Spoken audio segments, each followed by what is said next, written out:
तो आपने नहीं सुना वो कि अगर कोई लड़का हो तो उसे वो बकरा बना दिया जाता वो है? बहुत, मैं बता रहा हूँ आपको ना, वो बचपन में सुना था जब हम छोटे थे। सीमा जी, मैं जिस क्षेत्र जौनपुर से हूँ, मेरे क्षेत्र में ये कभी भी नहीं हुआ। मैं पहाड़ी गाने नहीं सुनता था पहले।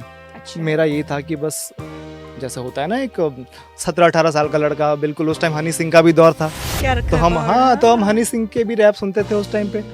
चिट्टो सी ल्यांघा गिरोले, चिट्टो सी ल्यांघा गिरोले, ओ मेरी बांदाले, चिट्टो सी ल्यांघा गिरोले। हमारे जो पहाड़ी गाने हैं वो पूरे वर्ल्ड में सबसे बेस्ट गाने हैं।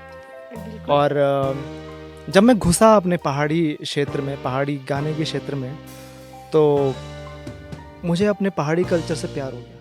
नमस्कार दर्शकों, मैं हूं आपके साथ सीमा रावत और एक बार फिर से मौजूद हैं इंडिया टाइम्स ग्रुप पे एक ऐसा एपिसोड लेकर जिसमें हम बात करते हैं उत्तराखंड के हर जगत से जुड़ी हुई खट्टी मीठी चर्चाएं हम करते हैं आपके साथ में। तो आज के इस प्रोग्राम में हमारे साथ गेस्ट मौजूद हैं और वो गेस्ट हमारे जौनसार से आते हैं।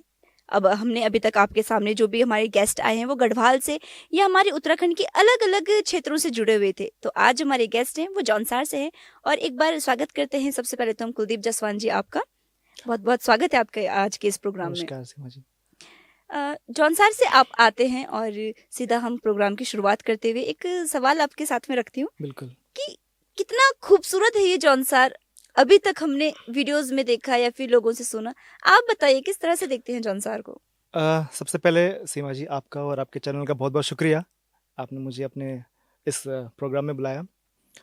मैं वैसे तो जौनपुर के एक बहुत खूबसूरत एरिया है देवलसारी, वहाँ से बिलोंग करता हूँ। आपने बोला लेकिन जो हमारा जौनसार और जौनपुर है एक ही है, और हमारी संस्कृति रीति रिवाज जो है सेम है जौनपुर जौनसार का। खूबसूरती की बात करूँ तो जो हमारा जौनपुर और जौनसार है वो अपनी संस्कृति की वजह से बहुत जाना जाता है। वहाँ के जो पारंपरिक त्योहार हैं, वहाँ का जो सौंदर्य है, वो अपने आप में एक अलग पहचान रखता है और बहुत खूबसूरत है। जी बहुत बढ़िया। और हम कई बार वीडियोस में ये देखते हुए भी आए हैं कि जौनसार की संस्कृति जो है वो अलग ही झलक जाती है। सर एक सवाल और मैं करना चाहूँगी कि जब जौनसार की बात आती है, जौनपुर की बात आती है, तो कई सारी जो रीति रिवाज वहाँ के, चाहे वो दिवाली को लेकर हो, उत्तराखंड में, पूरे भारत में जी दिवाली जो है एक अलग तरीके से मनाई जाती है, लेकिन जौनपुर में दिवाली को मनाने के तरीके बिल्कुल ही भिन्न है। तो उसके बिल्कुल। बारे में आपसे जानना चाहूंगी। जी जी, हमारे यहाँ पे जो दिवाली मनाई जाती है उसे कहते हैं मंगसीर बग्वाल। जी। कहीं कहीं जब जौनसार में थोड़ा बावर की तरफ जाते हैं तो बूढ़ी दिवाली उसे कहते हैं। मान्यता ये है, कहा यह जाता है कि जब राम जी अयोध्या लौटे थे तो हमारे यहाँ 1 महीने बाद पता चला था। तो हम अब, लेकिन उस टाइम क्या होता था कि वहाँ पे एक पहाड़ी इलाकों में पटाखे अवेलेबल नहीं होते थे, तो वहाँ उन्होंने अपने अंदाज से मनाई। तो वहाँ पर जो देवदार या चीड़ के जो छिलके होते हैं उनका एक भैलू बनता है, तो उससे जो है जलाया जाता है और उससे घुमा करके जो है खुशियाँ मनाई जाती है। और पारंपरिक नृत्य होते हैं, तांदी झेंता जो रांसू होते हैं वो हमारे लगते हैं वहाँ पे। तो हमारा थोड़ा अलग अंदाज है दिवाली मनाने का, उसे हम मंगसीर बग्वाल कहते हैं हमारे यहाँ पर। सर अभी तक तो हमने जो ये सवाल रखे ये तो दर्शकों के सवाल थे नॉर्मल, इसमें जी जी हम कह सकते हैं कि खूबसूरती या फिर रीति रिवाज को हमने जाना। जी अब कुछ सवाल ऐसे भी हो सकते हैं कि जो शायद थोड़ा ज्यादा लग जाए आपको। जी जी, कोई बात नहीं, बिल्कुल उसके लिए तैयार हैं हम। लेकिन ये ऐसी बातें हैं या फिर ऐसे टॉपिक है जिन पे चर्चा करना बहुत जरूरी हो जाता है, बिल्कुल क्योंकि जब जौनसार की बात आती है तो जौनसार को लेकर जो है कई तरह की छवि जो है लोगों ने अपने दिमाग में बनाई हुई है, बिल्कुल जौनसार हो या जौनपुर हो। तो कुछ कुछ सवाल मैं आपसे या कुछ ऐसे बिंदु हैं जिन पे मैं आपसे चर्चा करना चाहूंगी। बिल्कुल बिल्कुल। एक बात ये कही जाती है जौनसार जौनपुर में कि वहां पर काला जादू किया जाता है, ये विद्याएं की जाती हैं। इसके विषय में आप क्या कहना चाहेंगे? सीमा जी, ये काला जादू जो आप कह रहे हो, ये हम बहुत छोटे हुआ करते थे जब मैंने ये सुना था। और कि अलानी औरत जो है वो काला जादू करती है, उसके घर पे मत खाना, वो हाँ। कुछ मिला देगी, वैसा हो जाता है, ऐसा हो जाता है। तो बचपन की बातें हैं, वो तो ज़्यादा मुझे याद नहीं है, लेकिन आज के समय पर अगर मैं इस जब बड़े हुए समझदार हुए तो मुझे नहीं लगता शायद ये कहीं होता होगा, क्योंकि उस टाइम तो बच्चे को तो जो भी बोला जाए, क्योंकि मैं तो सिर्फ एक चीज मानता हूँ, जो चीज हमने देखी नहीं हो, जो चीज हमने फील ना करी हो, तो उस पर विश्वास मैं कैसे करूँ। तो इस चीज को मैं बिल्कुल खारिज करता हूँ, क्योंकि मैंने ये चीज नहीं देखी। पहले तो बहुत पहले होता होगा, वो मैं नहीं मानता, क्योंकि बचपन में हमने भी सुनी है, लेकिन आजकल के टाइम पे मैंने बहुत कम सुनने को मेरे को ऐसा मिलता है। तो आपने नहीं सुना वो कि अगर कोई लड़का हो तो उसे वो बकरा बना दिया जाता वो है? बहुत, मैं बता रहा हूँ आपको ना, वो बचपन में सुना था जब हम छोटे थे। हम्म। ना तो मैंने किसी को बकरा बनते हुए देखा और ना मैंने किसी को, अब मेरी मम्मी लोग भी तो कई बार बोलते थे कि जी वहाँ मत खाना, वो मिला देंगे तो अलाना हाँ पागल हो जाता है, ये हो जाता है। हाँ हाँ हाँ। तो मैं अगर खुद सच्ची में कहूँ तो मैंने तो कभी नहीं देखा, ना किसी को बकरा बनते हुए देखा, ना किसी को पागल होते हुए देखा। तो आज के टाइम पे तो जैसे मैं बड़ा हुआ हूं, तो मैंने तो कभी ये चीजें देखी नहीं है। रही होंगी कभी, अब कही हुई और सुनी हुई बातों पे तो क्या ही यकीन किया जा हाँ सकता है। पर वो ये ना कि छवि उस पर तरह से बना दी हाँ, गई बट है। वही ना, वो छवि उस तरह से वो ज्यादा, बहुत ज्यादा फैल गया। जैसे आपने ये क्वेश्चन करा, ये मेरे से हम्म बहुत से लोग ये पूछते हैं कि आपके जौनसार में ये होता है, क्या वो होता है, कि नहीं, मैं इस बात को पूरी तरह खारिज करता हूँ कि ये चीज नहीं है। हम्म। क्योंकि मैं लोगों से भी कहना चाहूंगा, जो चीज आपने कभी देखी नहीं, तो वो सिर्फ कही और सुनी बातों पे तो फिर क्या ज्यादा यकीन किया जा सकता है। बिल्कुल। और एक और बात जो जौनपुर के लिए कही जाती है, जौनसार के लिए कही जाती है हम्म। कि जौनसार वैसे मेरा बहुत प्रिय क्षेत्र है। वहाँ की संस्कृति मुझे बहुत ज़्यादा जी। भाती है। और मैं कई बार ये जो उत्तरकाशी के कई इलाके जो उससे लगे हुए हैं, हम्म। या फिर अपने ये महासू देवता जी की अगर हम बात करें, तो हम ये हर साल हम जाते भी रहते हैं, क्योंकि वो बिल्कुल। लगाव है। उत्तराखंड में रहते हैं तो हमें हर चीज़ से लगाव है। बिल्कुल। लेकिन जब जौनपुर में शादी की बात आती है, जैसे कि हमारे गांव में भी, हमारे परिवार में भी एक लड़की वहां से आई है, हम्म। हमारी भाभी हमारी वो लगती है, अच्छा वो भी अच्छा। वहां से आई है। तो वहां पे भी जैसे हमारे होता है नॉर्मली कि लड़के की बारात जाती है, शादी का जो ये एक रिचुअल होता है हम्म। कि लड़की बिहाने जाते हैं। तो वहां पे ये सुना था हमने कि लड़की लोग जो हैं बारात लेकर आते हैं, कुछ ऐसा इस तरह का सीन। और एक ये भी कि एक कुछ गांव ऐसे भी हैं जहां पर अगर 5 भाई हैं तो उनकी एक हम्म। ही बीवी होती है। तो इसके बारे में क्या? ये आपने जो लड़की वाली बात आपने कही कि लड़की बारात लेकर के जाती है, इसके बारे में मुझे पता नहीं है। हम्म क्योंकि हम जिस क्षेत्र से मैं बिलोंग करता हूँ, वहां से ऐसा ये नहीं होता है। दोनों ही चीजें मेरे क्षेत्र से नहीं होती है। बट ये मैंने सुना है कि हमारे हाँ। कहीं जौनसार के कहीं जो है होती थी ये चीजें। और हाँ, जो आपने बोला कि एक, जैसे 5 भाई हैं तो हम्म एक भाई की शादी हो जाती थी, और वो पत्नियां, पांचों की मतलब पत्नियां होती थी। और ये बहुत सालों से, अभी भी शायद मुझे लगता है ऐसा कहीं कुछ कहीं गांव में कुछ कुछ है। जगह हैं। लेकिन अभी मुझे लगता है 80 या 90% जो है कम हो गया है ये, क्योंकि अब जब से जो है जागरूकता बढ़ी है हम्म। और खुद लड़कियों ने विरोध करा है। देखो, जैसे जैसे लोग शिक्षित होते गए, वैसे वैसे जो ये हमारे कुछ ऐसे रिवाज थे, वो जो है धीरे धीरे अपने आप हट चुके हैं। खत्म होते गए। बहुत ही रेयर, कुछ ही, मैं कहूँगा मात्र 10% ऐसे जगह बची होंगी हम्म। जौनसार की, जहाँ पर इस प्रकार का जो है विवाह होता है। बाकी अब तो लुप्त ही है ये। तो क्या क्योंकि आप खुद जौनसार से आते हैं, तो क्या क्या वो रहा इसके पीछे, क्यों ये सब चीज होती थी पहले से? सीमा जी, मैं जिस क्षेत्र जौनपुर से हूँ, हम्म मेरे क्षेत्र में ये कभी भी नहीं होता था। हम्म और ये हमने भी खाली सुनी है, जैसे आपने सुनी है, हमने भी सुनी है, और मुझे तो खैर यकीन कभी हुआ नहीं। लेकिन जब लोगों को हम्म अ, अच्छे से पूछा तो सुनने में आया कि हाँ, ऐसा होता था। और लेकिन आज भी अगर मैं पूछता हूँ तो मेरे को कोई मिलता है ऐसे क्षेत्र का, हम्म तो उनका यही रहता है कि अब नहीं है, ये चीज़ें ऑलमोस्ट ख़त्म है। हम्म। कहीं कहीं पे 10% अभी भी हैं, वो भी आने वाले समय में मुझे लगता है खत्म हो जाएंगे। ख़त्म हो जाएंगी। जी। आप संगीत के क्षेत्र से आते हैं, जी। और संगीत एक ऐसी चीज है कि जो सबके दिलों को, सबके दिलो दिमाग पे जो राज करता है। और बिल्कुल। हर तरह के गाने जो होते हैं वो इंसान की, कहते हैं ना, दुखती रथ पे हाथ रखने वाले। बिल्कुल। आप अपने गानों में जो है जौनसार की खूबसूरती दर्शाते हैं। जी। तो सबसे पहले तो मैं आपसे जानना चाहूंगी कि ये सब चीज़ों की शुरुआत कैसी हुई, आप कैसे इस फील्ड में घुसे, क्या बिल्कुल। सारा सब कुछ कैसा रहा? बिल्कुल। जैसे आपने अभी बोला संगीत, मैं अगर अपनी व्यक्तिगत जीवन की अगर बात करूं तो संगीत ने मुझे बहुत बदला है। मैं बहुत गुस्से वाला हुआ करता था। यहाँ तक कि बचपन से ही जो मैं गुस्से वाला था, मैं धीरे धीरे जैसे मैं स्कूल में, जैसे मैं 9वीं 10वीं कक्षा में भी गया, तो मेरा गुस्सा बहुत ज़्यादा हावी मेरे पे होता था। हम्म। वो तो छोड़िए, अपने कभी मम्मी के साथ झगड़ा, कभी पापा के साथ, कभी बहन को मारना, बहुत ज़्यादा गुस्सा मेरे अंदर था। लेकिन 12वीं तक मेरे को ऐसा कुछ गोल नहीं था कि मैं एक गायन क्षेत्र में आऊँगा। हम्म।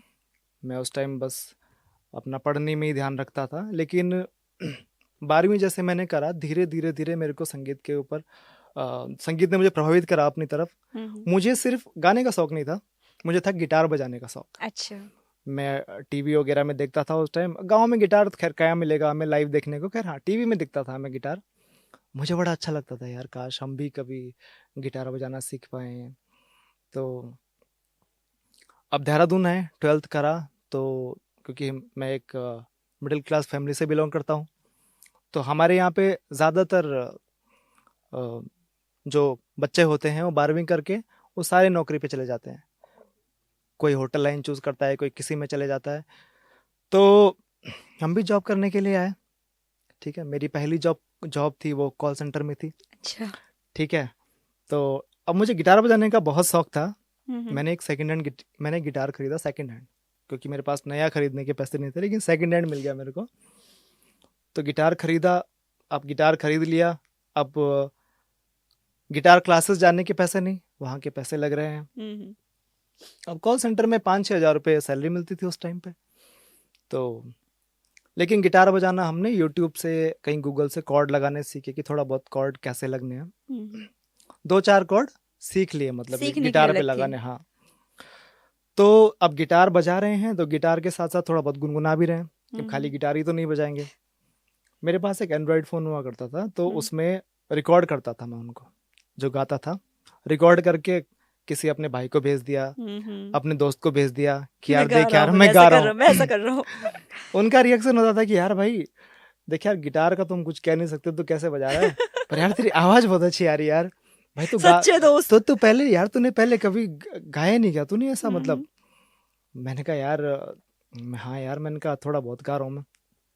उन्होंने बोला कि तेरी आवाज अच्छी है, तू गा सकता है, ठीक है। तो मैंने कहा ठीक है। अब लेकिन स्टार्टिंग में, अब गिटार के साथ हम लोग हिंदी गाने गाते थे। अब गिटार है तो हम वही चल रहे हैं। उस टाइम आशिकी 2 पिक्चर आई थी, है 2013-14 की बात है ये।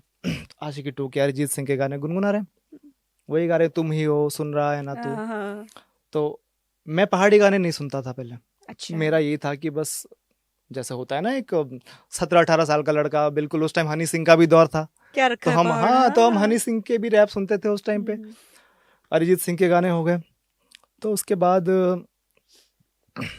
होता गया, तो मैंने क्या करा, कैरो के एक ऐप आते थे उस टाइम, सैम्यूल के जैसे अभी भी आते हैं, जिसमें बैकग्राउंड म्यूजिक होता है, खाली अच्छा, गाना होता है अच्छा, हेडफोन लगा करके। स्टार मेकर हो गया जैसे ये, उसमें गाने स्टार्ट कर दिया। उसमें गाने शुरू करे तो वो भेजने लग गया लोगों को, भाई अब देखो अब कैसे गा रहा हूँ। और कह रहा भाई बढ़िया गा रहा, भाई गा सकता है, ठीक है। फिर क्या कर रहा है कि एक मेरा दोस्त था मसूरी का, वो रैप सॉन्ग करता था, वो एडिट करता था फ़ोन से ही। अच्छा। तो उसने फ़ोन से एडिट करे, तो 1-2 गाने लिखे मैंने, उसने उससे एडिट करे, मैंने अपनी माँ को सुनाया। मेरी मम्मी के रिएक्शन आते थे, हाँ ठीक है। मेरे को उम्मीद रहती थी कि बोलेगी वाह यार बहुत अच्छा गा रहा है, बेटा गा रहा है। हाँ हाँ ठीक है, इग्नोर मार दिया, ठीक है चलो। अब हमने स्टूडियो से करे, स्टूडियो से भी मैंने हिंदी गाने लिखे। स्टार्टिंग में मैंने हिंदी से ही शुरू करा था लिखना, ठीक है। अब नहीं, मम्मी को सुनाया, मम्मी देखो नया गाना आ रखा है मेरा। मम्मी करी हाँ ठीक है, हाँ पर बेटा पहाड़ी गाने भी गाया कर। मैंने कहा यार मम्मी इतना हिंदी में इतना स्टूडियो मेहनत से कर रहा गाएगा। हूँ। मैंने कहा तुम आप बोल रहे हो कि यार नहीं नहीं, पर बेटा मम्मी का ये था कि मैं जहाँ चलूँ तो लोग मुझे मेरे नाम से जाने की, उसकी मम्मी जा रही है, तो मम्मी को यही था, क्योंकि पहाड़ी लोग हैं तो अपनी पहाड़ी चीजें ही पसंद करते हैं ज्यादा। सही बात है। ठीक है, तो मम्मी भी यही चाहती थी कि अगर मेरा बेटा गायन के क्षेत्र में आया है तो वो पहाड़ी गाने गाए, पहाड़ी से जुड़ा रहे। तो पहाड़ी गाने गाए। तो मम्मी ने बोला कि यार बेटा ठीक है, लेकिन मैं चाहती हूँ कि तू गढ़वाली गाने भी गाए, ये पहाड़ी गाने गाए। मैंने कहा ठीक है मम्मी। मैं गांव गया हुआ था, गांव से वापस आया, और हमारे गांव से 1-2 सिंगर और भी हैं, तो मम्मी ने बोला बेटा देख उसके बेटे का गाना है, लोग बोलते हैं, हम्म। तारीफ करते हैं गाने में, जब किसी की शादी होती है तब बजता है तो अच्छा हाँ। लगता है, मैं सोचती हूँ मेरे बेटे का भी बजे गाना ऐसे। ठीक है मम्मी। मैं आया देहरादून। ठीक है। तो एक सिंगर है हमारे गांव का ही, बिहारी भाई, तो बिहारी लाल जी उनका नाम। अच्छा। तो वो लिखते थे उस टाइम गाने, तो मैंने उन्हें बोला, मैं कहा बिहारी भाई यार मुझे ना गढ़वाली गाना लिखना है यार। हम्म। उस टाइम उसके एक दो गाने आ गए थे भाई के। उन्होंने कहा ठीक है मैं बताऊंगा। उसने मेरे को एक धुन दिया, एक टॉपिक दिया कि यार ये धुन है, बता क्या ठीक है क्या ये। अब जिसको कभी कुछ ही नहीं मिला गढ़वाली में उसके लिए बहुत बड़ी बात। मैंने कहा हाँ बहुत बढ़िया है, मैंने कहा यही बनाएंगे हाँ। कि ठीक है। उसने देख दी, लेकिन मेरे अंदर कंपोजिशन का पहले से ही रहा है कि मेरे को, मैंने कंपोज उसको अपने उससे कर अपने लिया, तरीके अपने से। तरीके से कंपोज कर ली उस लाइन को। ठीक है। और मैं जॉब पे जा रहा था, जॉब पे जाते जाते मैंने वो गाना बना दिया पूरा। हम्म। गाना बनाया, पहला गढ़वाली गाना मैंने रिकॉर्ड करा। 2018 में मेरा जो है पहला गढ़वाली पहला गाना गाना। आया। ये मेरे ख्याल से मार्च अप्रैल के टाइम पे आया वो। उसके बाद गाना यूट्यूब पे आया, और मेरी मम्मी के पास एंड्रॉयड फ़ोन नहीं था, मेरी मम्मी के पास एक कीपैड वाला फ़ोन हुआ करता था उस टाइम पे। हम्म। तो अब खुश तो मैं बहुत ज़्यादा था कि क्योंकि मैं चाहता था कि मम्मी को भेजूं, पर कैसे भेजूं, मम्मी के पास फ़ोन ही नहीं है। हम्म। इतने में गाना यूट्यूब पे डला, और यूट्यूब पे डलने के 10 मिनट बाद मुझे मेरी मम्मी की कॉल आ गई। मैंने बोला हाँ जी। मम्मी ने बोला बेटा कि तेरे गाणो आयो। और मैंने सुनी वो बहुत अच्छो बेटा, मेरे तो इतना अच्छो काम गाणो। मैं बोले यार मम्मी तो किसी गांव वाले लड़के ने सुना दिया होगा ना कि देखो गाना आया है। मैं बोला, मम्मी मैंने पूछा कि आपके पास कहाँ से आया है। बस कह रहे मैंने सुन लिया और बहुत अच्छा है बेटा, मैं बहुत खुश हूँ। तो वो जो शब्द मेरे को सुनने को मिले उस टाइम ना मम्मी के मुंह से, वो उस चीज के लिए ही मेहनत करी थी मैंने। मेरा उस टाइम ऐसा कोई गोल नहीं था, मुझे ये भी पता नहीं था कि कभी यहाँ तक पहुंच पाऊंगा। ये था कि हाँ मम्मी को अच्छा लगे। तो वो गाना जैसे मार्च अप्रैल में आया था 12-13 तारीख को। उसके बाद मैंने जाना था गाँव, मैं 18 तारीख को गाँव गया। तो मेरी सिस्टर मुझे बता रही थी कि मेरी मम्मी उस गाने को हेडफोन में लगा करके दिन में 50-60 बार सुनती है, एक गाने को ही। असली खुशी। हाँ, उस गाने को हेडफोन में लगा करके 50-60 बार सुनती है। एक फोन ला करके दिया था मैंने मम्मी को, मल्टीमीडिया वाला मेमोरी कार्ड लगता था हाँ उसमें। हाँ हाँ। वो था कि गाना भर के दे रखा सुन था। सकते थे। हाँ, तो यही है मेरा अन्य जो, यहीं से शुरुआत हुई संगीत जगत की। माँ की खुशी के लिए इतना कुछ किया। जी। माँ के साथ क्या हुआ? हाँ, तो एक ही गाना आ रखा था मेरा। उसके बाद हमारे गांव में ना मेला होता है बैसाख के महीने में। 13-14 तारीख के बाद बैसाख का महीना शुरू हो जाता है अप्रैल से। तो हमारे यहाँ पे कोणेश्वर महादेव एक मंदिर मंदिर हमारे है। गांव में है, एक देवलसारी में भी है, जो कि काफी चर्चित है आजकल चर्चित सोशल है, मीडिया हाँ। पे। तो कोणेश्वर महादेव का जो मेला है वो साल में 2 बार होता है, एक भादो के महीने होता है और एक बैसाख के बैसाख। महीने होता है। तो उसकी डोली बाहर निकलती है, तो मेला होता है हमारे गांव में। तो पालकी उस दिन हमारे गांव में आ रखी थी। तो उसके लिए मैं भी गांव गया हुआ था। गया तो उसी दिन मेरी बहन ने मुझे बताया कि मम्मी तेरे गाने को 50-60 बार सुनती है लीड लगा करके। मैंने कहा अच्छा ठीक है। तो मिल करके आया, एक दिन के लिए गया था मैं, और एक दिन बाद ही मैं देहरादून आ गया था। और मैं मम्मी से झगड़ के आया था, जब मम्मी से लास्ट टाइम झगड़ के आया था ये करके कि मुझे जॉब नहीं करनी, मुझे पढ़ाओ भी कि तुम, मुझे जॉब नहीं करनी है। तो मम्मी ने कहा कि ठीक है बेटा अभी देखेंगे। और दूसरी चीज़, एक और चीज़ के लिए मैं लड़ा कि मुझे बाइक चाहिए, केटीएम। अच्छा। हाँ बाइक चाहिए पर केटीएम चाहिए, तो मुझे वो भी चाहिए, उसके लिए भी पैसे दो। तो फिर मम्मी, वो मतलब लास्ट टाइम जब मम्मी से मुलाकात हुई थी तो लड़ाई हुई आते वक्त। मैं कहा ठीक है।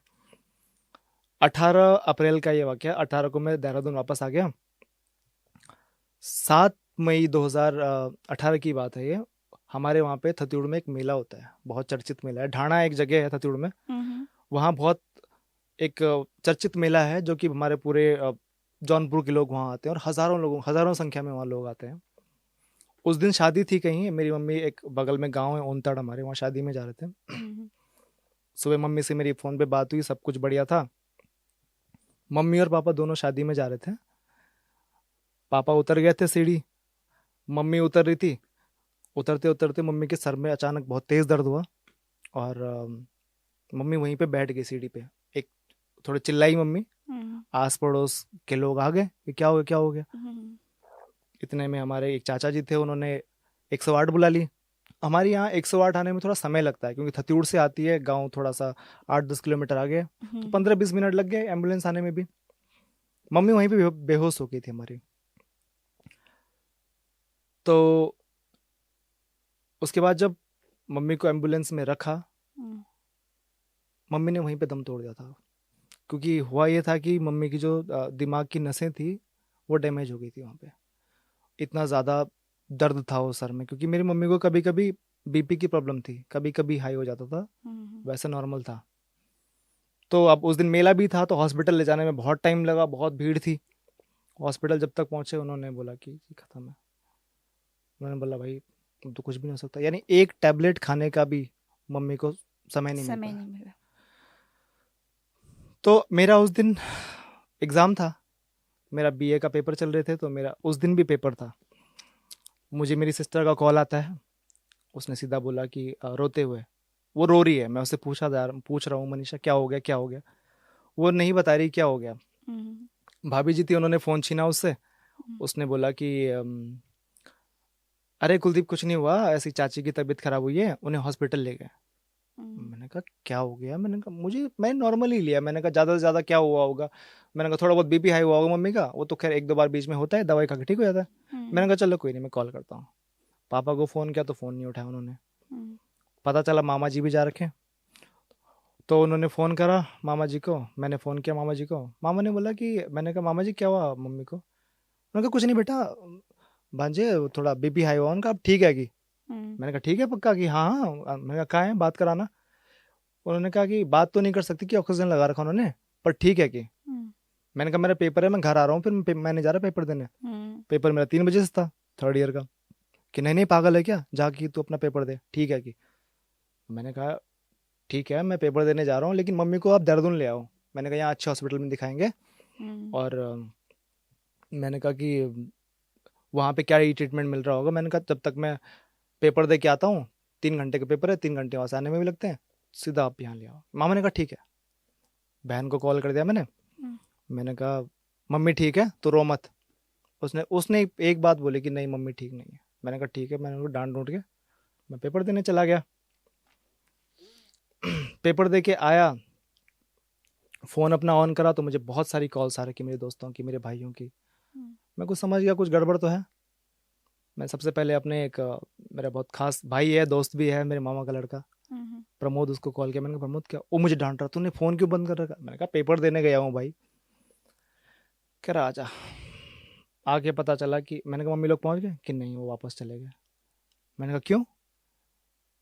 कह रहा बस पता चला कि ये चीज़ें हो गई है। उसके बाद में थोड़ा सा मैं अपना आपा खो दिया था, मुझे उसके आगे का थोड़ा बहुत याद नहीं है। उसके बाद हमारे मामा जी यहाँ पे देहरादून है, उनकी गाड़ी पे हम लोग गए। तो घर जाके ये घटना पे तो थोड़ा सा ज़्यादा इमोशनल हो समझ जाऊंगा, सकती हूँ बट मैं। वहाँ पर मुझे ये लग गया था कि शायद मेरा संगीत का सफ़र एक गाने में ही ख़त्म हो गया।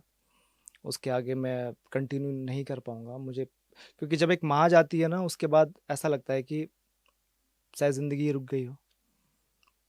फिर मैंने वहाँ पे अपना डिसीज़न ये बनाया कि अब गाने वाने कुछ नहीं करूँगा। ठीक है अपना जो है नौकरी वोकरी करेंगे, घर की रिस्पॉन्सिबिलिटी बहुत है। लेकिन वही है, 1 साल तक तो खैर मेरा कोई गाना आया नहीं उसके बाद। और वो 1 साल कैसे बीता, जैसे मई में मेरी मम्मी छोड़ के चली गई, उसके बाद जो पूरा दिसंबर कैसा है मुझे याद नहीं, मैंने पूरे साल क्या करा, और लोगों से पूरा कट गया था। लेकिन वही होता है ना, अब जब कोई चीज़, अब संगीत ने मुझे अपनी तरफ खींचा, संगीत ने मुझे अपनी तरफ खींचा मेरे को बहुत। अब उसके अलावा कुछ और आता भी नहीं था हमें। तो 1 साल तक तो पूरा मेरा ब्रेक ही रहा। उसके बाद दोबारा आए। खैर, गिर के फिर से वापस चलना बहुत बड़ी बात होती है, तो ये जानना तो बहुत ज़रूरी है फिर कि जब वापसी हुई तो किस तरीके से हुई और क्या सोच के आए वापस, क्योंकि एक डिसीजन वो बना लिया था कि अब नहीं करना है। और सबसे बड़ी बात है कि प्रेरणा जिनसे मिलती थी, जिन्होंने प्रोत्साहित किया कि नहीं गढ़वाली गायन में बढ़ो या पहाड़ी जो अपनी लैंग्वेज है उस गायन में आगे बढ़ो, जब प्रेरणा टूटती है तो फिर इच्छा बिल्कुल भी नहीं रह जाती है। तो बिल्कुल। फिर वापसी कैसे हुई और किस तरह से, और उसके बाद तो काफी दमदार वापसी आपने की है, तो क्या कुछ रहा फिर? उसके बाद वापसी सचमुच में आसान नहीं थी, क्योंकि एक ही गाना गाया हुआ था, वो भी अपने पैसे लगा करके। अब कोई 6-7 हज़ार रुपए की नौकरी कर रहे हैं और उसमें 10 हज़ार की रिकॉर्डिंग हो रही है, ठीक है। तो वापसी में मैंने 2 गाने करे, हम्म। और उसके बाद 2 क्या, मैंने काफ़ी गाने गाए उसके बाद, लेकिन कोई भी 2-4 गाने ऐसे ही रहे, मतलब ज़्यादा गाने चले नहीं। और फिर पहली बार मेरे को एक चैनल ने स्पॉन्सर किया, मतलब पहली बार किसने मेरे पे पैसे लगाए। तो उसने मुझे फ़ोन किया, उन्होंने बोला कि यार एक गाना करना है। उन्होंने कहा कि गाना करना है लेकिन गाना कल चाहिए। अच्छा। मैं जॉब पे था अपनी, मैंने कहा यार, मैंने ओके कर दिया, गाना मेरे पास कोई तैयार नहीं है। हम्म। मैंने बोला हाँ रिकॉर्ड करेंगे, कि कब, कि कल चलेंगे शाम को, विकास नगर चलेंगे। मैं कहा ठीक है। अब मैं जॉब से घर आ रहा, वॉकिंग डिस्टेंस से पैदल पैदल आ रहा था मैं। हम्म। तो 30 मिनट का रास्ता था मेरे ऑफिस से और मेरे रूम तक रूम का। तक का। 30 मिनट में मैंने आधा गाना बना लिया। 30 मिनट में आधा गाना बना लिया। रात को खाना वाना खाया, खुद ही बनाते खाना वाना। तो खाना बनाने के बाद छत में चला गया, 1 कप चाय बनाई। रात को मैं चाय बहुत पीता हूँ पहाड़ी है तो चाय बहुत पहाड़ी। पीते हैं मैं हम्म। चला गया छत पे और चाय पीते पीते मैंने पूरा गाना बना लिया। हम्म। मैंने मैसेज डाल दिया कि डन है, इतने बजे मिलेंगे घंटा घर पे, ठीक है। वो गाना हमने विकास नगर में रिकॉर्ड किया, और वो गाना जब रिलीज हुआ, एक नया चैनल था और वो गाना काफी चला, मेरी बलमा। हम्म। और उसके बाद से जो मेरे जितने भी गाने आए, जो उसके बाद मैंने एक गाना करा था, बीच में भी थोड़ा सा और ब्रेक हुआ जॉब के चक्कर से, बलमा के बाद भी हाँ। थोड़ा सा ब्रेक हुआ। उसके बाद मैंने ये सोचा था कि, क्योंकि उस टाइम ये हो रहा था कि अपने जेब से भी पैसे जा रहे हैं, और कुछ उस वहां तक मतलब हमें मिल नहीं पा रहा था जो हम चाह रहे थे। हम्म। फिर एक गाना बनाया हमने, जागीड़ो। वो गाना मैंने बनाया, फेमस। और हाँ वो गाना मैंने बनाया, लेकिन मेरे पास उस टाइम ना उतने पैसे नहीं थे कि मैं उसे रिकॉर्ड कर लूँ। हम्म। तो अब शादियों का सीजन तो चला गया। अब बजेगा। लोग कह रहे यार तुम हाँ। शादी में क्यों नहीं ला रहे हो, क्यों नहीं ला रहे हो। मैंने कहा लाऊंगा यार, लाऊंगा। सीजन चला गया शादियों का, रिकॉर्ड करा। तो उस टाइम हमारे उत्तराखंड के मशहूर जो संगीतकार थे, आदरणीय संजय राणा जी, वो उस टाइम जिंदा थे, और बहुत ज़बरदस्त, मतलब उन्होंने हज़ारों गाने बनाए, और जितने गाने बनाते थे वो फेमस। सारे फेमस हैं। तो मेरा कभी भी साज स्टूडियो में कोई गाना रिकॉर्ड नहीं था, मैं इधर उधर ही करे हमेशा। फर्स्ट टाइम गया, मैंने कहा इस बार मैं भी साज स्टूडियो में जाता हूँ, ठीक है। और हमने वहाँ की हारुल ने बहुत चलती थी, वो हारुल बहुत अच्छा म्यूजिक करते थे हारुल में। तो हमने जागेड़ो करा वहाँ पे। जागेड़ो करा तो मेरे अ, 2 सिंगर हैं जौनसार के, मेरे बहुत खास मित्र हैं। एक अंकित चंकवाण अंकित भाई हो गया, एक चंकवाण जी। अरविंद राणा भाई हो गया। हाँ हाँ हाँ। वो आए, साथ में हम लोगों ने कोरस वोरस किया, गाना कंपोज करा। और उस गाने को जो है मैंने एक नया नया चैनल खुला हुआ था, पहाड़ी म्यूजिक जंक्शन। वो हमारे जौनपुर के ही हैं, मेरे गांव साइड के ही हैं, और बहुत सपोर्ट करते हैं मुझे वो। तो मैंने उनको भेजा जी, मैंने कहा ये गाना है नया, ये बनाया मैंने। और उस टाइम मेरे को एक और चैनल ने भी बोला था डालने के लिए, तो पर मैंने कहा मैं आप मुझे आपके चैनल से डालना है। उन्होंने कहा कि ठीक है कुलदीप, ओके डन है। वो गाना उनके चैनल से डाला, और वो गाना लोगों द्वारा बहुत पसंद किया गया। और बहुत मैं ज्यादा। आपको बताऊं, मेरे इंस्टाग्राम के फॉलोअर उस टाइम 400-500 हुआ करते थे, और मैं इंस्टाग्राम चलाता भी नहीं था। जैसे मेरे इंस्टाग्राम के फॉलोअर बढ़ने लग गए, स्टोरी मेंशन होने लग गई, मैसेजेस भी लोगों के आने लग गए, तो धीरे धीरे मतलब सही मायने में जो मैंने फैंस कमाने शुरू करे, वो जागीड़ो गाने से कमाने शुरू करे। और उसका रिजल्ट ये है कि मैं उस गाने का, मेरे पे इतना वो है कि मैं आज जो कुछ हूँ शायद उस गाने की उस वजह से ही गाने हूँ। की वजह से। और और असल में देखा जाए तो कुलदीप जसवान को अगर लोगों ने पहचाना है तो जागीड़ो की वजह से है। बिल्कुल बिल्कुल बिल्कुल, आज वही मेरा फेम सॉन्ग है। हम्म। तो जागीड़ो की कुछ लाइन ना हो ऐसा तो हो नहीं सकता, तो कुछ बिल्कुल लाइनें हो बिल्कुल, जाएं 2 लाइन। जागीड़ो। आज तो वैसे स्वास्थ्य थोड़ा वैसे ठीक नहीं है, लेकिन हाँ जरूर 2 लाइनें मैं आपको सुनाना चाहूंगा। हम्म, चिट्टो सिल्यांगा गिरोले, चिट्टो सिल्यांगा गिरोले, ओ मेरी बांदाले, चिट्टो सिल्यांगा गिरोले, नेड़ा नेड़ी आई गोले, मेरा गौंजा गिड़ोले, ओ मेरी बांदाले, मेरा गाँव जागिड़ोले। आज उतना अच्छे से गा नहीं पा रहा हूँ क्योंकि आज थोड़ा स्वास्थ्य खराब है, नहीं नहीं, बट बहुत सुंदर। ये जो इस गाने के बारे में बताना चाहूंगे, जो जागिड़ो जो ये टॉपिक हम्म। है, हमारे जौनपुर जौनसार रवाई में एक बहुत चर्चित स्थानीय फेस्टिवल होता है जो कि भादों के महीने में आता है, जो कि स्थानीय जो हमारे जितने भी हमारे देवी देवता होते हैं, कहीं नाग देवता होते हैं, कहीं मासू देवता होते हैं, कहीं कोणेश्वर है, कहीं ओणेश्वर है, उनका जागड़ा होता है। ये हरियाली पड़ती है, तो ये जागिड़ो उस त्योहार के ऊपर ये था और बहुत पसंद किया गया। ये बहुत चला, ये बहुत ज्यादा पसंद किया डीजे गया। पे बहुत चला हर जगह। ये सिर्फ जौनपुर जौनसार में ही नहीं चला, ये हर लैंग्वेज के हाँ, लोगों ने, ये यहाँ तक कि लगभग, हिमाचल भी ये हाँ, बहुत सुना ये गया। लगभग सारे उत्तराखंड में ही चला है गाना हाँ। ये। जागिड़ो जब देवी देवताओं की जब बात आई है, तो हमारे उसमें महासू देवता और चलदा महाराज जी के जो ये प्रोग्राम होते हैं, जागिड़ा हाँ जी, होते हाँ हैं, जी, सब उनका भी चीजें, होता है। हाँ ये चीजें होती हैं। तो अधिकतर लोगों को पता नहीं होता है कि जागिड़ो क्या हाँ, है, तो ये जागिड़ा क्या जागड़ा है। वही होता है कि 9 दिन की जो हरियाली पड़ती है, जो हमारा स्थानीय जितने भी हमारे देवी देवता होते हैं, मासू देवता हैं और कोणेश्वर महादेव है, नाग देवता है, नाग राजा और मासू देवता आपको जौनपुर जौनसार में काफी कहीं दुल्लेश्वर देवता है, कहीं नरसिंह देवता है। तो इनके जागड़े होते हैं 9 दिन के, जैसे नवरात्रियों में हरियाली पड़ती है बिल्कुल। वैसे ही पड़ती है। और अष्टमी के दिन ये जागड़ा होता है रात्रि को, और नवमी के दिन सुबह हरियाली कट जाती है। अच्छा, ये तो जागड़ा की बात रही। एक चीज और मैं जानना चाहूंगी कि हारुल क्या चीज होती है? हारुल होता है नृत्य, हम्म। जो गोल घेरे में किया जाता है। तो हारुल नृत्य है। आपने सुना होगा कि आपने बहुत सारा सुना होगा कि नाटी सॉन्ग, हाँ नाटी सॉन्ग सुना होगा। तो नाटी भी एक नृत्य है, बिल्कुल। हारुल भी नृत्य है। अच्छा, तो वो हारुल गोल घेरे में किया जाता है, देखा होगा आपने हमारे हाँ जौनसार बहुत में। सारी तो जौनपुर हारुल जौनसार में देखा है नृत्य मैंने। है ये। अच्छा, एक चीज और मैं पूछना चाहूंगी आपसे, इस पे चर्चा करना चाहूंगी बिल्कुल कि जब कहीं से हम आगे बढ़ने की कोशिश करते हैं, जी। और ये कहीं ना कहीं हमने देखा है, जैसे अगर हम बॉलीवुड की बात करें, बॉलीवुड में हम कहते हैं ना कि नेपोटिज्म है, या फिर ये अपनापन वाली चीजें आ जाती हैं। बिल्कुल। तो गढ़वाल का, उत्तराखंड का मैं आपसे जानना चाहूंगी कि जब आपने शुरुआत की तो किस तरह से, मतलब क्योंकि बहुत तो मुश्किल हो जाता है कि आप एक ऐसे क्षेत्र से आते हैं जहाँ के देखा जाए तो वहां से सिंगर बहुत कम है, जौनपुर जौनसार से उस समय बहुत कम थे। बिल्कुल। अब तो खैर बहुत ज्यादा गाने आने लगे हैं जौनपुर काफी जौनसार के, बहुत ज्यादा पसंद भी किए जाते हैं। हम्म। तो उस समय वहां से निकलना, अपनी पहचान बनाना, जहाँ पे सबसे ज्यादा उत्तराखंड में सिर्फ बिल्कुल। गढ़वाली सुना जाता है, वहां पे जौनसारी के साथ आगे बढ़ना और अपनी लैंग्वेज पे पकड़ बनाए रखना कितना मुश्किल था और कितना सपोर्ट मिला? ये बहुत अच्छा क्वेश्चन है आपका।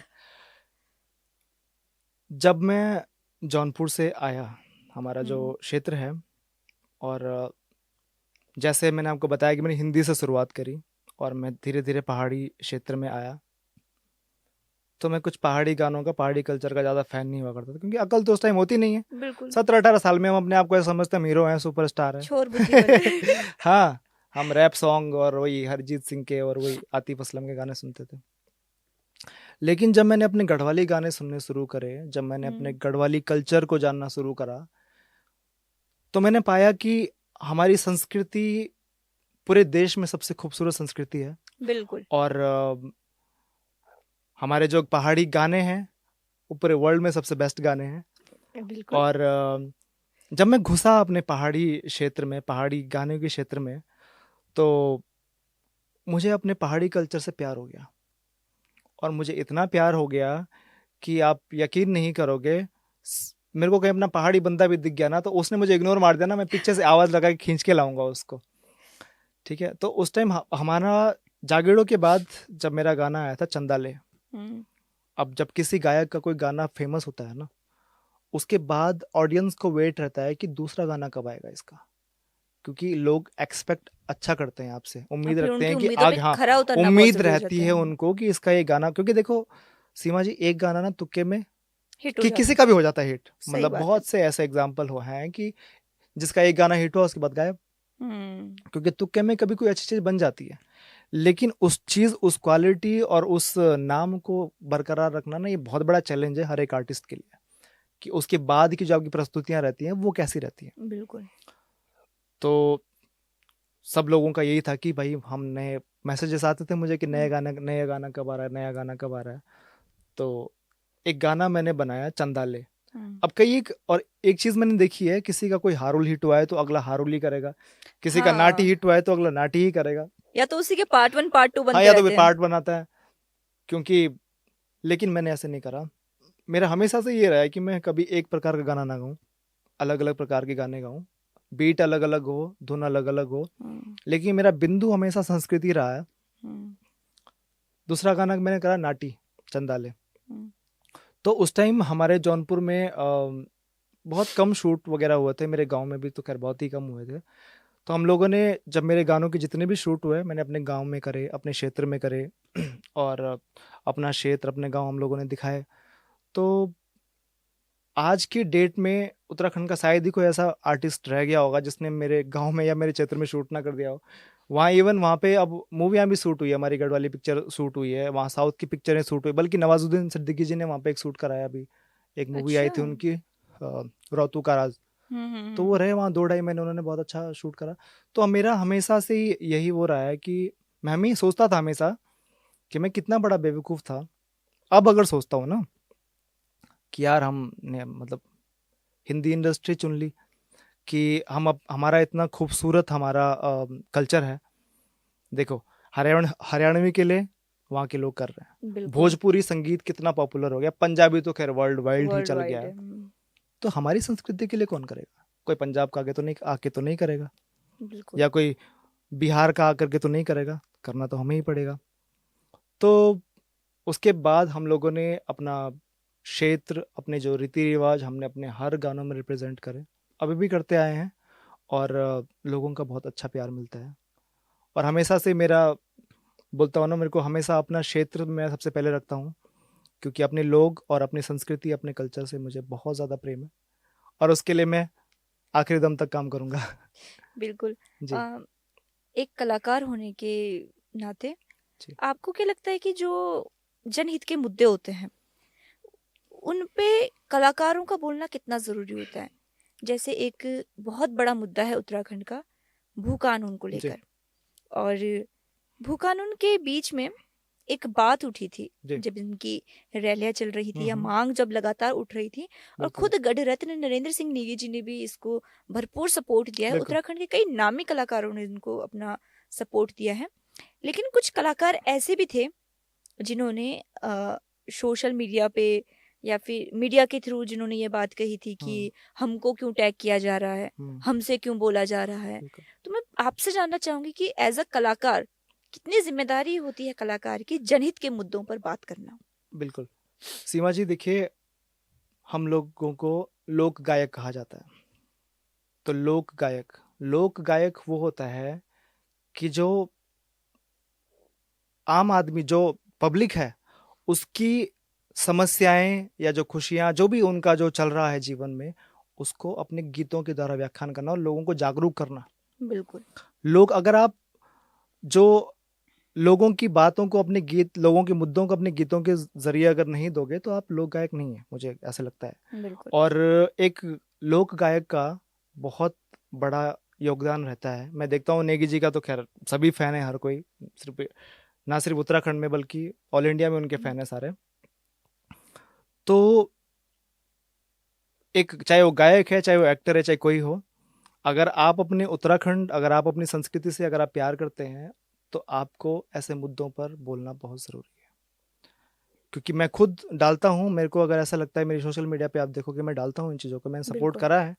क्योंकि हम जनता की आवाज़ हैं, हम जनता के मुद्दों को अपने आवाज़ के द्वारा जागरूक कर सकते हैं लोगों को। तो वो बहुत ज़रूरी हो जाता है कि एक आर्टिस्ट को कभी चुप नहीं रहना चाहिए इस मुद्दों पे। क्योंकि पब्लिक अगर आपको प्यार दे रही है, क्योंकि गाने का मतलब सिर्फ नाचना गाना ही नहीं होता है, गाने बहुत संदेश देते हैं। और बिल्कुल।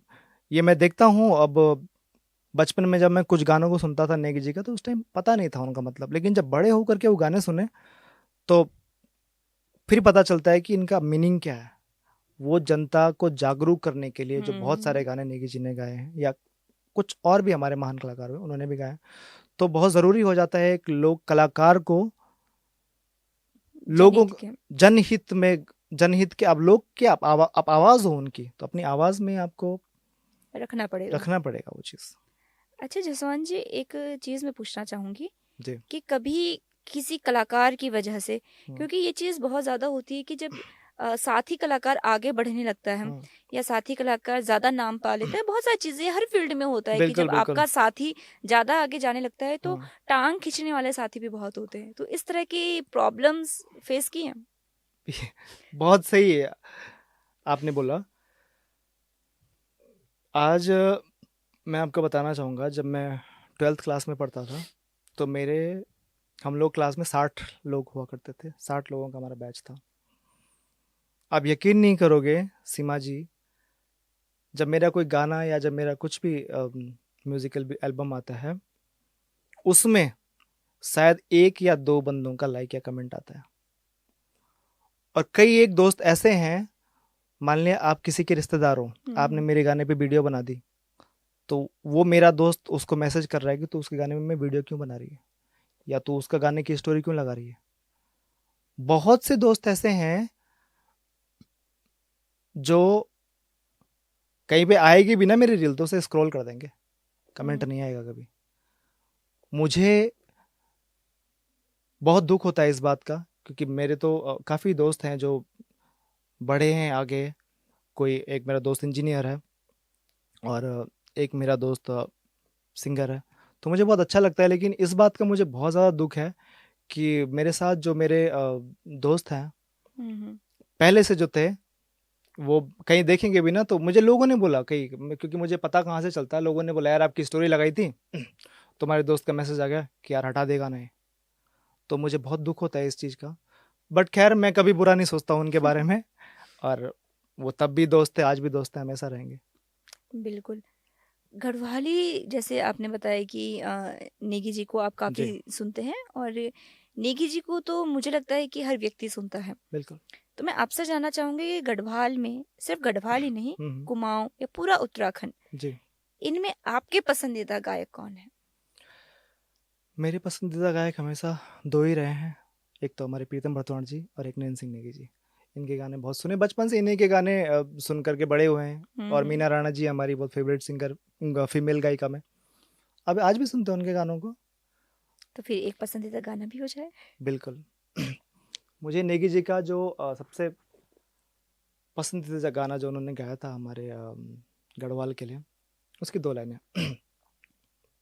आज गा ज़्यादा नहीं पा रहा हूँ, पर फिर भी।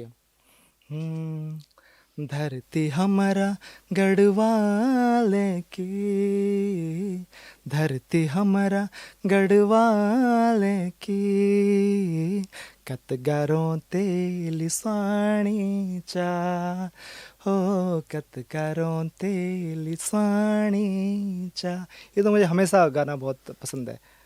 अब, ये गाना बहुत सुंदर गाना है। बिल्कुल। और जैसे इसमें बात गई है कि उत्तराखंड की जो धरती है, हमारे जी उत्तराखंड के, हमारे गढ़वाल के, हमारे पहाड़ की, तो ये बिल्कुल कितनी सुंदर है कि इसकी व्याख्या एक शब्द में नहीं की जा सकती। बिल्कुल। लेकिन आज के टाइम पे जो यहाँ पे सबसे बड़ी समस्या है वो है पलायन की। हम्म अगर बात आपकी की जाए तो आप खुद जो है 12वीं के बाद हम्म, देहरादून शिफ्ट हो गए। बिल्कुल। वैसे देहरादून भी उत्तराखंड का हिस्सा है, पहाड़ का हिस्सा है, हम्म लेकिन जो असल पहाड़ है उसको छोड़ के देहरादून में बसना या हम्म देहरादून में रहना, और अधिकतर लोग जो पहाड़ हित के गाने गाते हैं या पहाड़ हित हम्म, की बात करते हैं वो अधिकतर शहरों में बसे हुए होते हैं। तो बिल्कुल। किन तरह से आप इन सब चीजों को देखते हैं? ये आपने बहुत अच्छी बात कही है, लेकिन आपको एक बात बताऊं, ये पॉडकास्ट भी जो हो पा रहा है ये देहरादून में ही हो पा रहा है, और ये बिल्कुल। बात भी यहीं से पहुंच पा रही है। अगर मैं शायद अपने घर पे ही रहता हम्म। तो मैं कभी गाने भी नहीं गा पाता, क्योंकि वहाँ पे फैसिलिटीज़ नहीं है, वहाँ पे सुविधाएं वो सुविधाएं नहीं है। कोई एक मतलब वो चीज़ें छोड़िए, कहीं कहीं रोड के हाल भी बहुत बेहाल है। तो वहाँ सुविधाओं का बहुत ज़्यादा वो है, अभाव है, जिस चक्कर से पलायन करना पड़ जाता है।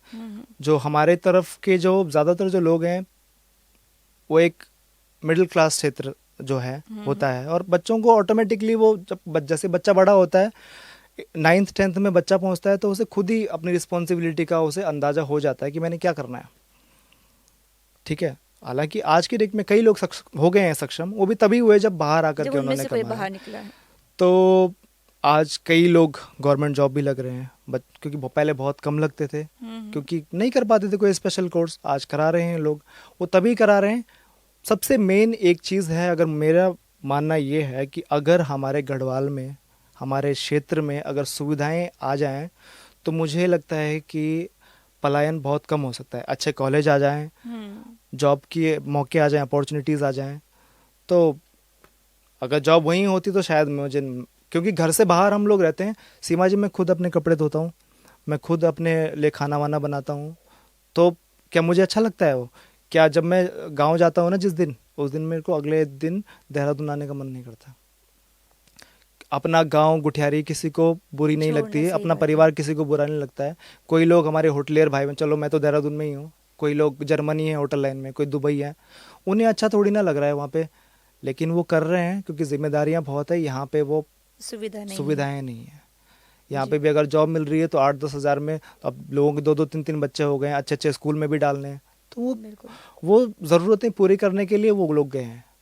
बिल्कुल। तो सुविधाएं हो जाए तो पलायन रुक सकता है, क्योंकि जॉब का तो बहुत ही कम अपॉर्चुनिटीज़ है हमारे पहाड़ में। अच्छा जसवंत जी, आप पहाड़ी सिंगर हैं, पहाड़ से आते हैं, जी पहाड़ की बात यहाँ पे हो रही है, बिल्कुल तो मुझे लगता है कि कुछ बातें हमको पहाड़ी में भी करनी चाहिए, बिल्कुल बिल्कुल है ना? बिल्कुल तो कुछ सवाल जो छिन मैं गढ़वाली में रख लो आप बिल्कुल दगड़, बिल्कुल बिल्कुल और रखो। जरूरत भी छे कि हाँ बिल्कुल बिल्कुल। अरे अब कई लोगों को कमेंट आला भी है कि तुम संस्कृति की बात लगे करने, लेकिन अपनी भाषा में नहीं तुम बोलना ये आला होता जरूर। है, ये अक्सर हाँ होता है, अक्सर क्योंकि अक्सर। जब पहाड़ की बात आती है, उत्तराखंड की बात आती है, तो सबसे पहले बात आती है कि आप भाई पहाड़ी में नहीं बात बिल्कुल कर रहे बिल्कुल हो। बिल्कुल अच्छा, एक सवाल जो मैं रखना चाहूँ वो यूँ बिल्कुल छे रखो। कि जब मंच की बात होंगी या बिल्कुल। मंच पर गान की बात होंगी या गीत संगीत या क्या भी फील्ड की बात होंगी, जैसे कि अपना उत्तराखंड से रिलेटेड हम कुछ भी बोलते हैं ना, बिल्कुल। तो बहुत सारा सिंगर इंजन जो गढ़वाली में गांदा, हम्म पहाड़ी में गांदा, हम्म लेकिन जख्म बचाण की बात होंगी हम्म। वख में वो हिंदी लगाਉਂदा, तो ये मैं क्या बोलना चले आप?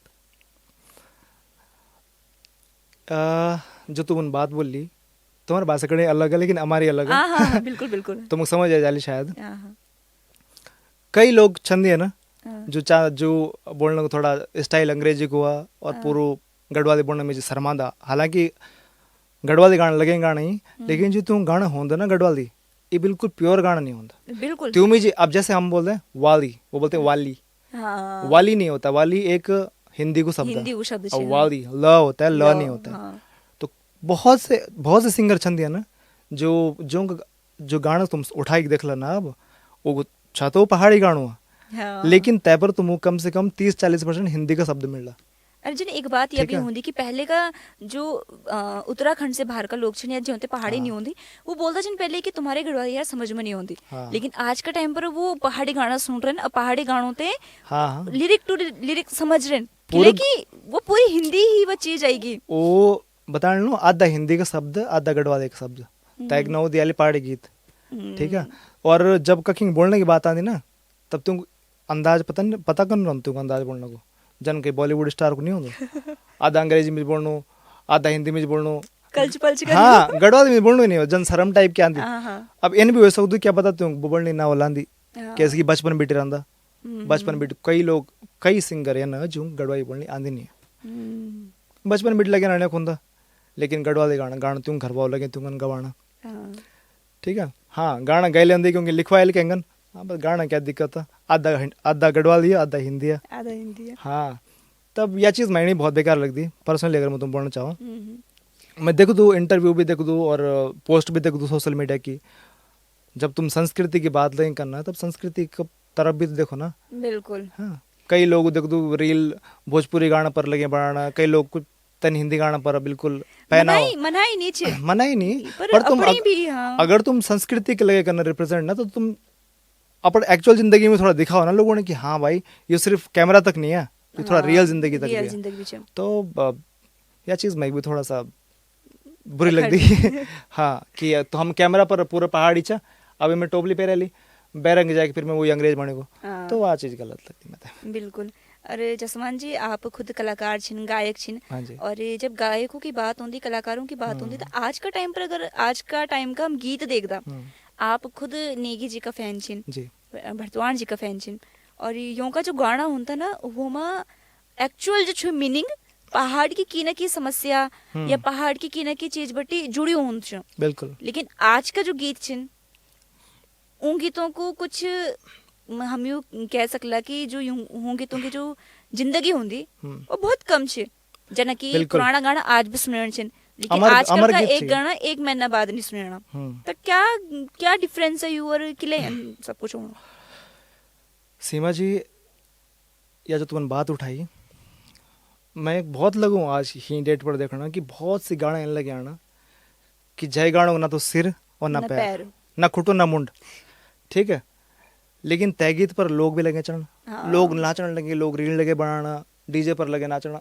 अब वो सिंगर लोगों देखना यार ये चीज चली गए, जो तन कल्चर का गाना गायल ना इतनी चली, ये तो 5,000 10,000 लोगों ने देखी, और जो तन उठपटांग गानू गायली वो 1 मिलियन चलेगो, हाँ। ठीक है। अब तैन है गाणो गाणो तो है गाणो सोच ले यार, अब कल्चर वाओ गाय मेरू उतर वो नहीं लो चलना, हाँ। उठपटांग गाणो चलेगो, तैन है को भी तन नहीं बना उठपटांग। अगर यूं उठपटांग गानों को बहिष्कार हो जाओ ना तो कोई सिंगर इन गानों गाने नहीं। तो मतलब कि जो जनता छे, जनता का बहुत बड़ा रोल होता है इसमें कि आप अगर अच्छी चीज को प्रमोट करोगे। मैं आपको बताऊंगा, मैंने एक भजन गाई, शिव जी को भजन, ठीक है, और शंभू बाबा जी का, शंभू बाबा उसका टाइटल है, उन्हीं सुन लोगों ना ज्यादा लाइक लगे करना, कमेंट लगे करना, मतलब अच्छी चीज भी सुनो ना तब जाए कोई सिंगर। लेकिन अब जब उठपटांग गाना तुम ज्यादा रील बनाओ, शेयर करो, तुम ज्यादा सुनोगे उसको, तो वो अगला गाना ना फिर वैसा ही बनाएगा। बिल्कुल सही बात, बिल्कुल। तो मेरे, हालांकि ये नहीं है कि सब नहीं करते, लेकिन मेरे बोलने का मतलब ये ना कि आप कोई संस्कृति के रिगार्डिंग, मैं देखता हूँ आज के, मैं देखूँ तो ना लोग बोलते कि हाँ तुम संस्कृति पर नहीं बोल रहा, संस्कृति नहीं कर, ठीक है यार, लेकिन संस्कृति वाला गाना तुम सुनो भी तो यार, सही बात, ठीक है। मेरे गाना तुम देख लेता 80-90% गाना संस्कृति पर आधारित था, ठीक है। एक मैंने प्यारूगढ़ वाले एक हारुल गाई अपने चैनल में डाली मैंने, ठीक है। देखो तो मैं हर गानों से अगर कंपेयर करो तो ज्यादा रिस्पॉन्स छा ही नहीं है, लेकिन अगर तुम तय गाना सुन लो तो तय गाना पर मैंने पूरा उत्तराखंड को व्याख्यान करूँ और पूरी उत्तराखंड का तीज त्योहार जो सब दिखाए मेरे पर। तो वही है, आप अच्छो सुनना पसंद कर ला तो तुम गायक अच्छो भी दे लो जन मैया। तो मेरे तो सीमा जी ये नोंदू कि चढ़नू ना चढ़नू अलग बात है, लेकिन पहले मेरा मेन बिंदु संस्कृति। हाँ जी, बहुत बढ़िया। और जसवंत जी, आज की जो चर्चा है काफी लंबी होगी, हाँ। और काफी कुछ दर्शकों ने आपके बारे में जाने भी हो लूं, बिल्कुल। तो मैं इन चाहूँ कि ये प्रोग्राम को आज हम खत्म करने से पहले हमारा दर्शकों का वास्ता आपको एक जो आपसे ज्यादा पसंद हो कोई गीत जौन सारी, तो हमारा दर्शकों को तो गुनगुना दिया। बिल्कुल, थोड़ा भाई खा थोड़ा गलो और सही कर दूंगा। ये गाना है जो जागीरों के बाद आया था, जैसे बोल रहा था मैं आपको कि हाँ। जब किसी का कोई गाना हिट होता है तो दूसरे की लोग चाहते हैं इसका दूसरा गाना कब आए, क्या इसका तुक्के में हिट हुआ। एक्चुअल में तब पता चलता है कि हाँ ये कैसा आर्टिस्ट है जब दूसरा भी उसने अच्छा ला दिया। तो एक गाना था मेरा चंदाले, वही बहुत चला मेरा गाना, और वो नाटी सॉन्ग है। 2 लाइन उसकी,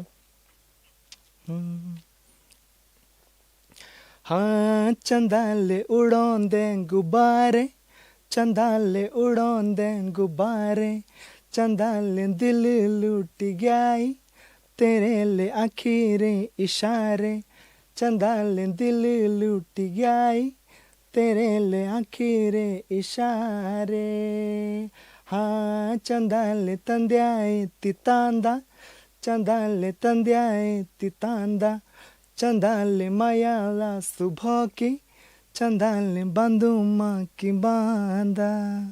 बहुत सुंदर जसवंत जी, और तबीयत खराब होने के बाद भी आपने बहुत सुंदर थोड़ा सा जी। तो पहले तो मैं आपको शुभकामनाएं देना चाहूंगी और धन्यवाद भी करना चाहूंगी कि आप पहाड़ के प्रति खुद को इतना जोड़े हुए हैं और लगातार संस्कृति से संबंधित गीत जो आप गाते हैं, लोगों तक जो है संस्कृति पहुंचाने का जो काम आप कर रहे हैं, ये बहुत काबिले तारीफ है। और आपको बहुत बहुत शुभकामनाएं, बहुत बहुत धन्यवाद आज के कार्यक्रम में। बहुत बहुत शुक्रिया, आपका भी बहुत बहुत शुक्रिया जी, सभी का शुक्रिया। तो दर्शकों, ये थे हमारे साथ कुलदीप जसवंत जी, जिनसे हमने उत्तराखंड की संस्कृति के ऊपर काफी चर्चाएं की। ऐसी ही बाकी चर्चाओं को लेकर हम आपके बीच जल्द ही मौजूद होंगे। तब तक इस वीडियो को ज्यादा से ज्यादा शेयर कीजिए, चैनल को सब्सक्राइब कीजिए और हमारे आने का इंतजार कीजिए। धन्यवाद।